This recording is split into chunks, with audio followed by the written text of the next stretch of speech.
میری زکوٰۃ کی تلاوت یہ قرآن کرتا ہے۔ اب میں ختم کرنے لگا ہوں۔ علی فرماتے ہیں کہ کسی وقت میں کسی چادر کے نیچے آ جاؤں تو انما یرید اللہ لیذہب عنکم الرجس اہل البیت ویطہرکم تطہیرا۔ میری پاک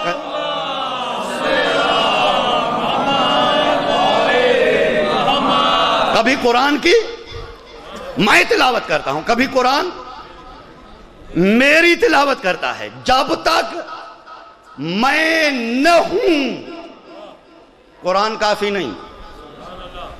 اب جو تھکے ہوئے ہیں وہ تو تھکے ہوئے ہیں، باقی گرمی بھی ہے، مجھے بھی احساس ہے، لیکن یا علی جب تک نہیں، میں ایک دلیل دے کے آگے چلوں۔ 3 دن مسلسل مصطفیٰ نے قرآن پڑھا تھا عیسائیوں کے سامنے کہ عیسیٰ ابن اللہ نہیں عبداللہ ہے۔ توجہ ہے، عیسیٰ ابن اللہ نہیں ہے عبداللہ۔ 3 دن مسلسل مصطفیٰ نے قرآن پڑھ کے سنایا تھا۔ اب ایمان سے بتائیے گا وہ عیسائی مان گئے تھے؟ بولے تھوڑا، مان گئے تھے؟ نہیں مانا جب تک علی نہ گئے۔ یا علی، جب تک علی نہیں گئے انہوں نے نہیں مانا، جب تک حسنین نہیں گئے انہوں نے نہیں مانا، جب تک سیدہ نہیں گئی انہوں نے نہیں مانا۔ یعنی جب تک قرآن اور اہل بیت کٹھے نہ ہوئے، توحید کا مسئلہ تھا، توحید کو ثابت کرنا تھا، لم یلد ولم یولد۔ 3 دن مسلسل قرآن پڑھتے رہے، انہوں نے نہیں مانا جب تک علی نہیں گئے، سیدہ نہیں گئی، حسنین نہیں گئے۔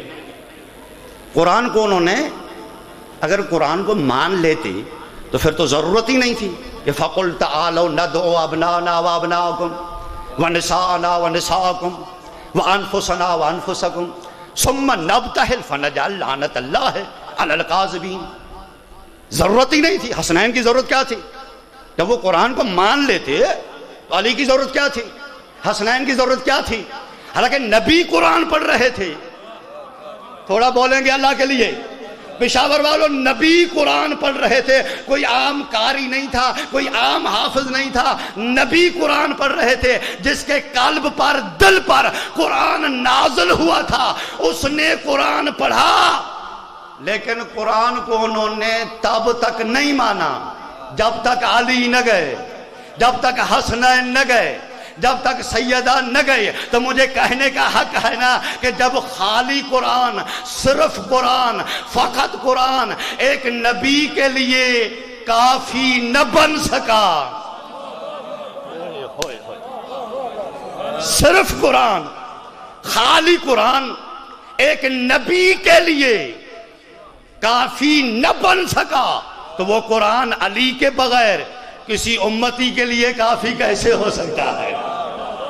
وہ قرآن زہرا کے بغیر کافی کیسے ہو سکتا ہے؟ وہ قرآن حسنین کے بغیر کافی کیسے ہو سکتا ہے؟ اور ایک جملہ دیتا چلوں جن کی توجہ ہے کہ قرآن اور اہل بیت میں ایک اور فرق نظر آتا ہے کہ مباہلہ کے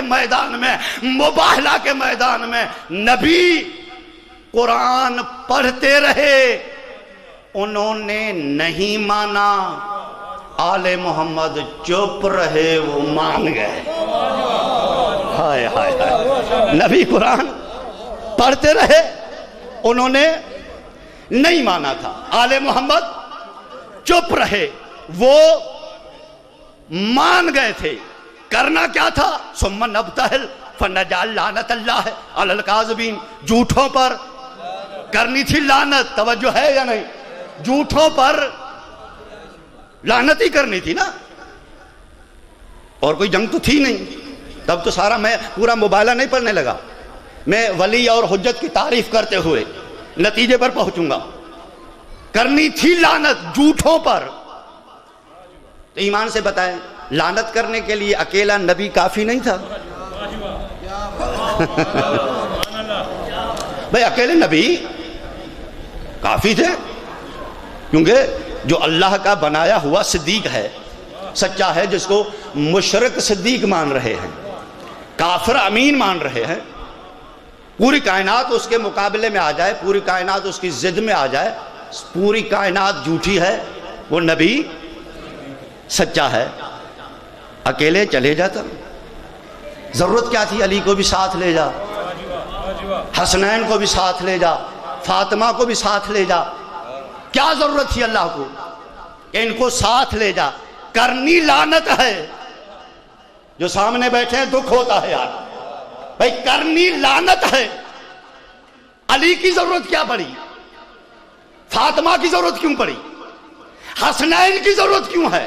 اللہ بتلانا چاہتا ہے کہ دیکھو، اگر آج میں نے اپنے نبی کو اکیلا بھیج دیا تو کل کے مورخ، کل کے رائٹر یہ لکھیں گے کہ بھائی کوئی اور لعنتی نہیں ہے، بس لعنتی وہ ہے جو نبی کے مقابلے میں آئے۔ نہیں فرمائے، توجہ نہیں۔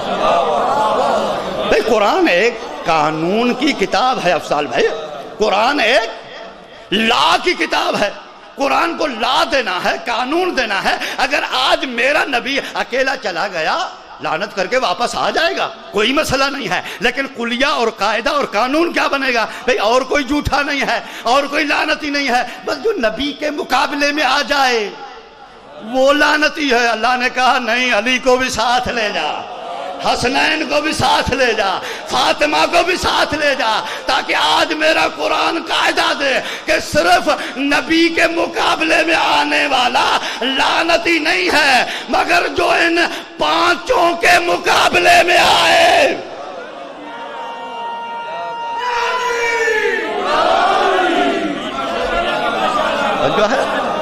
جو ان پانچوں کے مقابلے میں آئے، جو ان پانچوں کی ضد بنے، یعنی جو علی کی ضد بنے،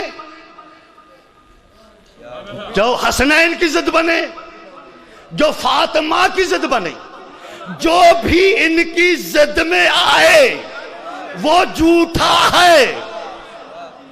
توجہ توجہ، جس دور میں بھی آئے، جب بھی آئے، جو بھی آئے، میرا باپ کیوں نہ ہو، جو بھی آئے وہ رضی اللہ نہیں ہے۔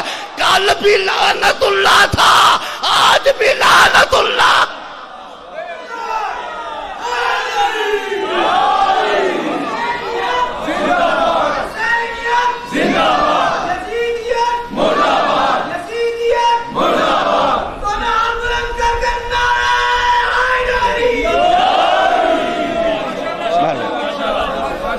سلامت رہیں۔ کوئی بندہ نہ مننے چلی کیا کرے، بلی دی قبر کہے فتوہ کفر دا، کوئی فیض نہ پاوے بلی کیا کرے، دنیاوی چمن وچ نہ تورے دا پودا، جے خوشبو نہ دے کلی کیا کرے، یا منکر علی دا گلا تے نماتے، جو ہوئے او حرامی علی کیا کرے، مل کے نعرہ علی۔ توجہ فرمایا آپ نے؟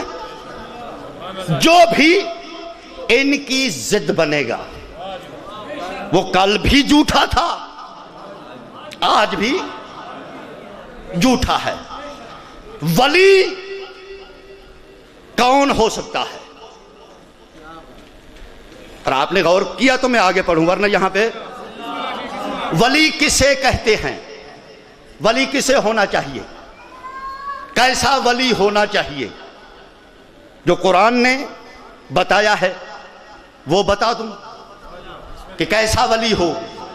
اللہ نے ولی کی صفتیں بتائی ہیں کہ ولی کون ہو سکتا ہے، کیونکہ ولی کا ہونا ضروری ہے، مرشد کا ہونا ضروری ہے، ٹھیک ہے۔ اب اللہ نے کہا اَفَتَتَّخِذُونَهُ وَذُرِّيَّتَهُ أَوْلِيَاءَ مِن دُونِي، خبردار تم شیطان کو اور اس کی اولاد کو اپنا ولی تسلیم نہ کرنا۔ توجہ چاہوں گا، افتتخذونہ وذریتہ، یعنی شیطان اکیلا نہیں، اس کی اولاد ہے. توجہ بھئی، یہ قرآن ہے، میں بغیر دلیل کے بات نہیں کرتا، یہ خطابت کی جذبات نہیں ہے. ابھی لائے قرآن، دکھانا میرا کام ہے. اللہ کہتا ہے شیطان کو اور اس کی ذریت کو، اس کی اولاد کو